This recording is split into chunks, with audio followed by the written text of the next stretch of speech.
Vâng, xin chào quý vị cùng anh chị đã lại quay lại với kênh Thời điện miệt vườn. Và hôm nay chúng ta lại tiếp tục cái vấn đề là lại pin lặn, đèn lặn. Nên hôm nay mình lại cũng làm cho một anh Quảng Bình nhé.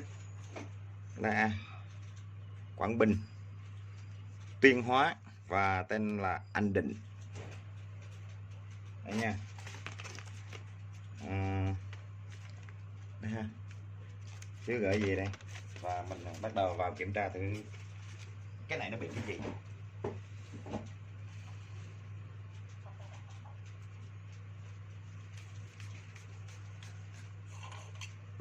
Kiểm tra để xem nha, chuyện gì nha. Cắm sạc vô.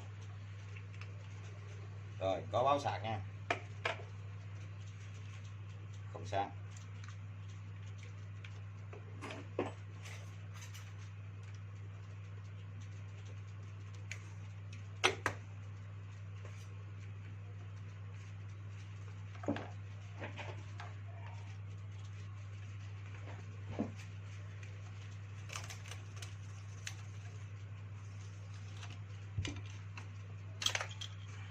Wow.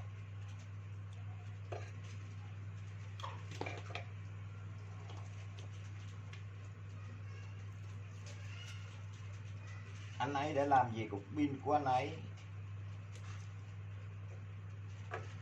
Còn gì hay không?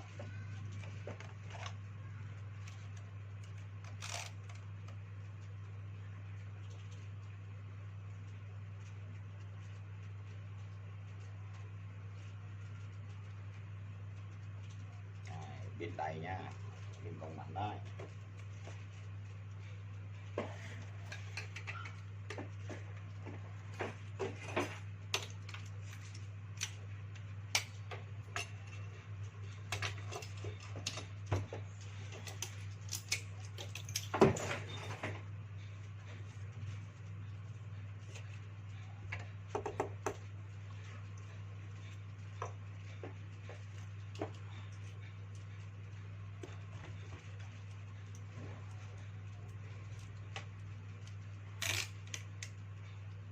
Kiểm tra chip led coi thử còn sống hay không. Ồ, chip led còn sống nè. Rồi, okay.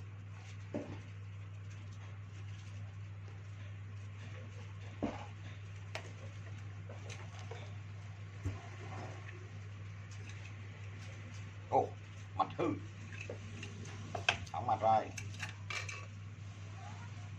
Cái này là bị vô nước nè, chính xác luôn, vô nước 100% luôn. Vô mà nói chung là nó cũng không có vô nhiều nên nó dẫn đến rò rỉ thôi chứ cũng chưa đến nỗi là nát hẳn.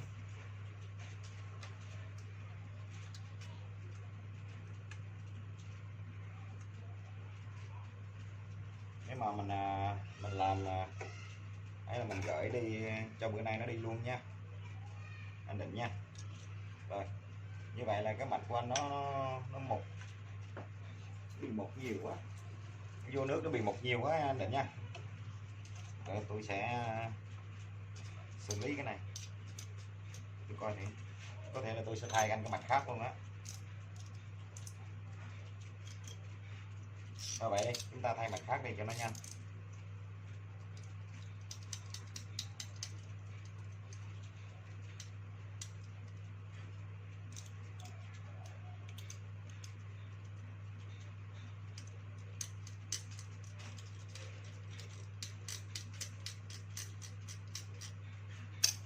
Đây là những cái dòng pin đời sau nha, chứ còn những dòng pin đời trước là nhìn cái mạch nó cũng giống vậy nhưng mà nó cũng có một cái điểm nào nó khác.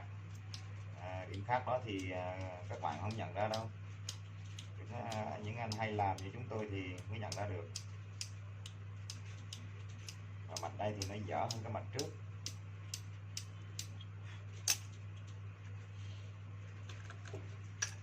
Thì đó.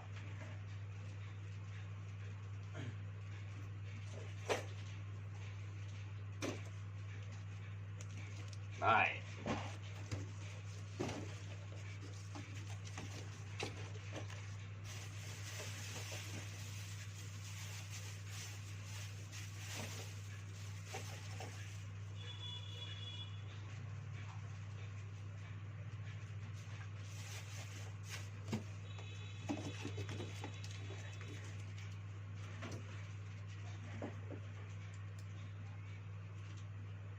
cái này thì nó cũng hay lỗi lung tung. Cái lỗi mà hay xảy ra nhất đối với cái mạch pin lặn này là nó giống như là nó quên nha quý vị, nó giống như nó quên vậy nha. Sạc no xong để mấy ngày nữa nó không sáng nữa, bà nội cha nó. Mà nó còn pin đó chứ không phải là nó hết pin nha.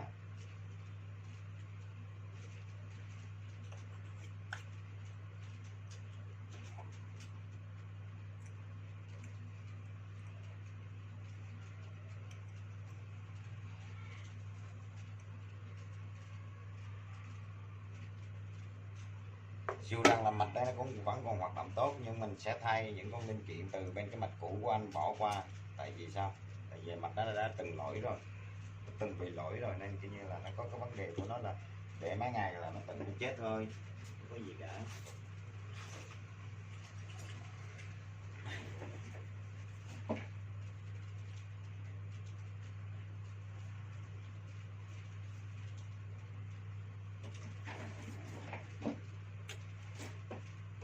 Thì đợi xíu nha, tôi sẽ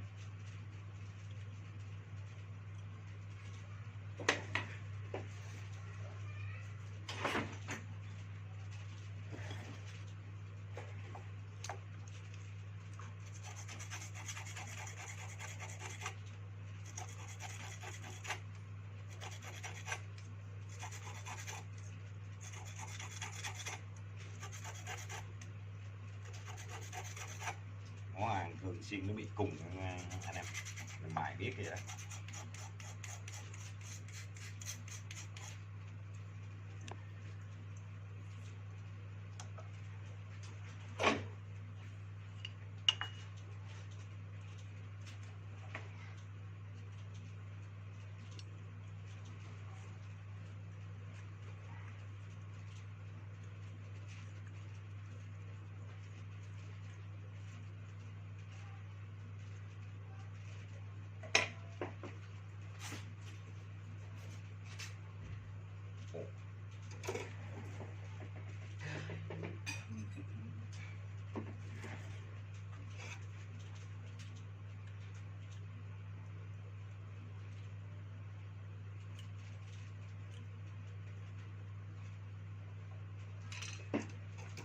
Rồi mình sẽ lấy cái tấm vỉ này, cái tấm vỉ này nó còn đẹp lắm, nó 98% đó, nhưng mà có điều là cái IC nó hay bị lỗi thôi, nên mình lấy cái tấm vỉ này và mình thay những linh kiện của anh bỏ qua, và mình trồng, mình nghĩ rằng những linh kiện này nó sẽ còn sống nha.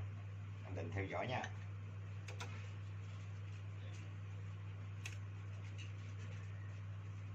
Rồi tôi sẽ đóng lại cái bộ pin cho anh cho nó đẹp, chứ anh tháo ra hết rồi như vậy rồi nó không bảo đảm đâu.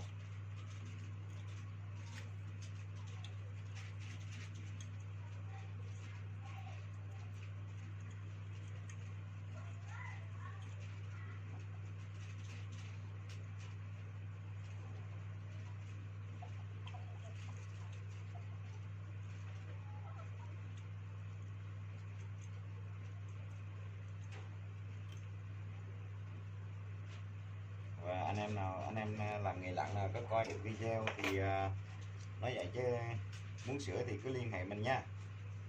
Zalo đó mình sẽ để dưới phần mô tả đó, nên cứ vào đấy mà liên hệ gọi cho mình nha. Mình không chặn người lạ đâu, gọi tốt.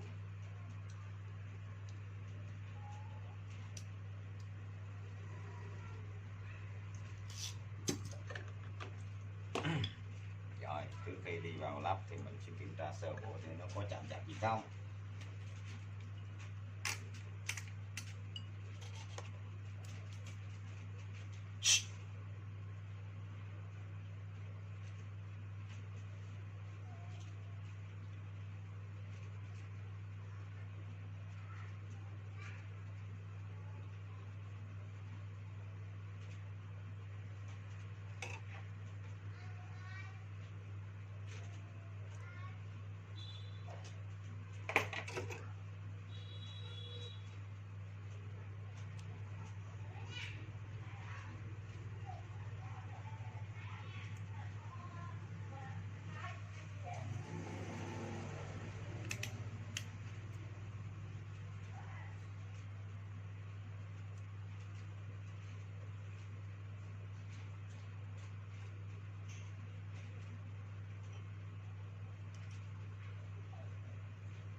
giờ đi.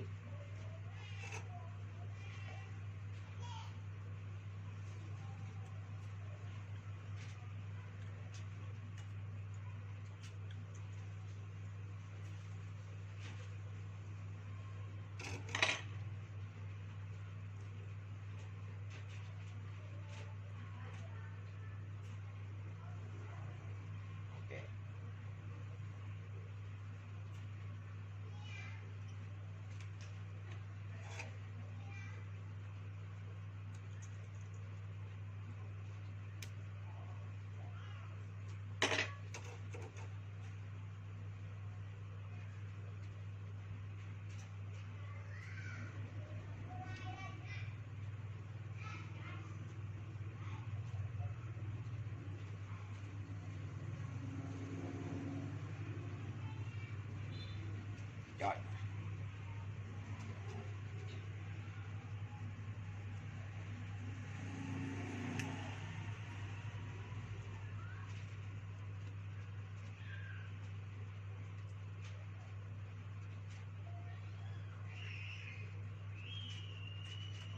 Rồi, chúng ta tiến hành ráp thôi.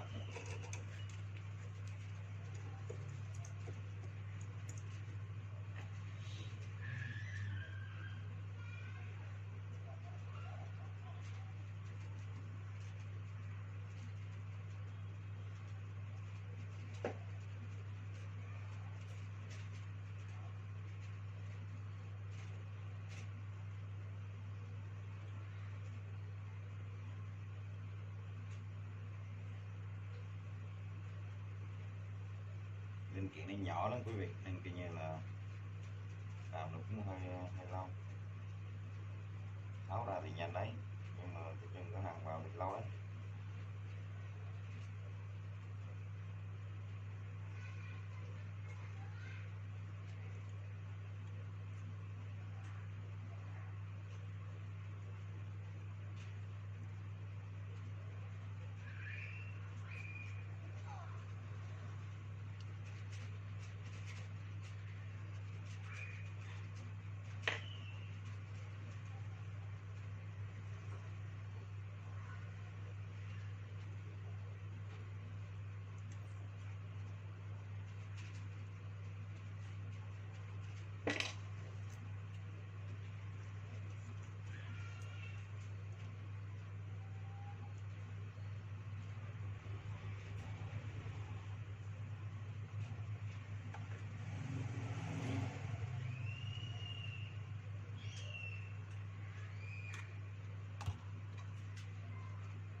Wow.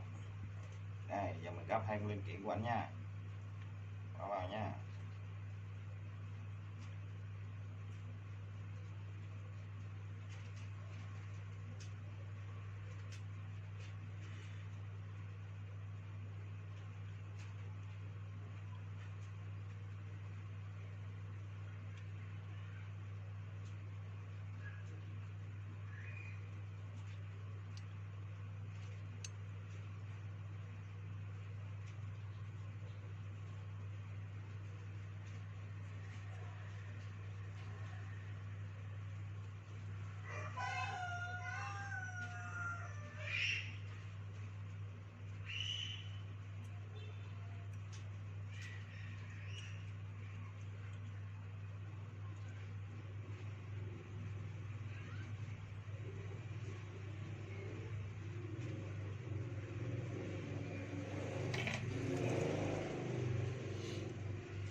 Rồi kẹp vào test thôi.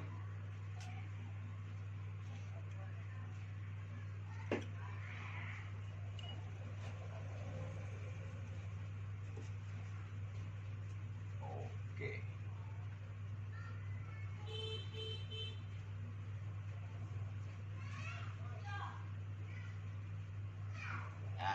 Sáng rồi nha quý vị, con làm rồi.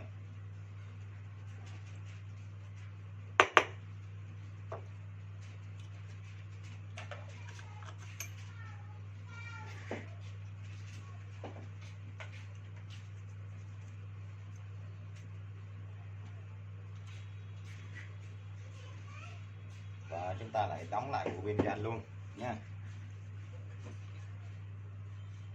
Đóng lại bộ pin cho anh luôn.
Rồi y như zin ha, ổn định ha nè. Đây đóng lại y như zin nha.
sát vào đấy, ngon lành rồi đấy.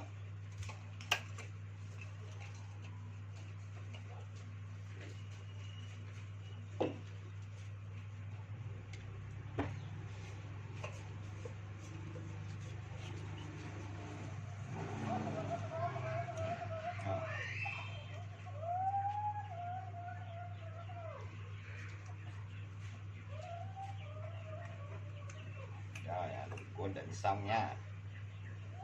Quân định xong là bắt đầu mình tiếp tục làm cái đống này nữa nè. 1 2 3 4 5 6 7 cái. Đống này là ở quê hương nha. Vậy cái đó là ở quê hương.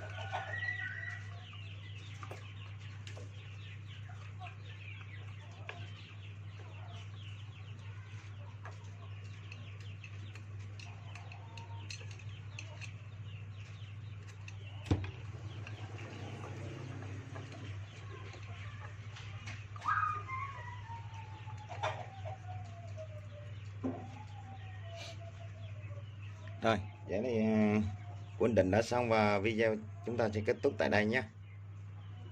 Và xong thì ta sẽ làm hết, em sẽ làm hết cái đống bên kia. Đấy, cái đống này.